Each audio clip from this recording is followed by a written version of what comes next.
You may not know her name, but you should. Mrs. R was described as a humorous yet fiery woman who was a pillar in her community.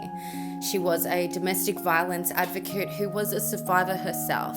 She made her own home an escape and a safe place for women who were experiencing domestic violence in her hometown of Alice Springs. She was an elected town camp president in 2019 and helped organize Alice Springs' largest women's march against violence in 2017. She founded her own women's family safety group, which consisted of other seniors who were committed to protecting their community. She represented her women's family safety group in an emotional sit-down inside of Canberra's Parliament House in an attempt to garner support from federal politicians. She was excited. She was hopeful that things would change. You see, Indigenous women are murdered at a rate of up to 12 times the national average. In some regions, these deaths make up of some of the highest homicide rates in the world, according to ABC News. And while Miss R worked tirelessly to advocate for Indigenous women in her community, often at her own expense, her loved ones were growing concerned. Her partner at the time was Malcolm Abbott. He was a 50-year-old man and he had a checkered past. The pair had known each other since childhood and had been dating for about 2 years. What was about to happen was described as the slowest moving catastrophe ever. Malcolm Abbott had spent half of his adult life behind bars for extreme violence. To give you a quick rundown of this violence, in 1997, he was convicted for going on a stabbing spree, killing one woman and severely injuring another. In 2009, he was convicted of another stabbing, this time towards his then partner. In 2014, he was convicted for this time hitting his sister-in-law, who he was then at the time romantic with. And in 2018, he was convicted for the stabbing of yet another woman. And in a humid late afternoon in January of 2021, Miss R and Malcolm would go out to meet family members. She would endure several hours of abuse from Malcolm because he wanted the money that she had won at the club. She desperately tried to seek help from the club's security, noting that she was frightened of Malcolm. Security did end up removing Malcolm, but also ordered Miss R to leave. Witnesses would report hearing her say that she was scared. With Malcolm waiting for her outside of the club, Miss R was left defenseless, and over the course of the night she was subjected to horrific verbal and physical abuse.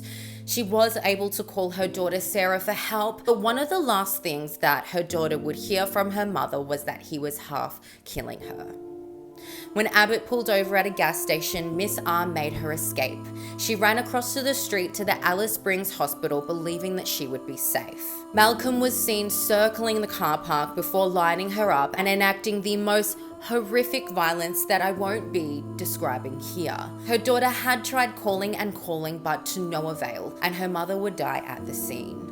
And although her family had no knowledge of Abbott's history with murdering or abusing women, police had been called 18 times over the course of the pair's relationship. Abbott had never been charged and there were no interventions that were made during this course, even though police knew that he was a danger to women, and these 18 accusations of abuse were a sign that Abbott was re-offending time and time again. And had police intervened in any of these 18 calls for help, perhaps the brutal attack could never have happened. And when I learnt about what he did that night, I was sick to my stomach, which is a large reason as to why I won't be describing what happened that night. I also think too, the security that handled that night's situation. Had they handled that situation differently, maybe called police when abuse was reported, or allowed Miss R to stay instead of having her leave right back into the grips of her abuser, would things have been different?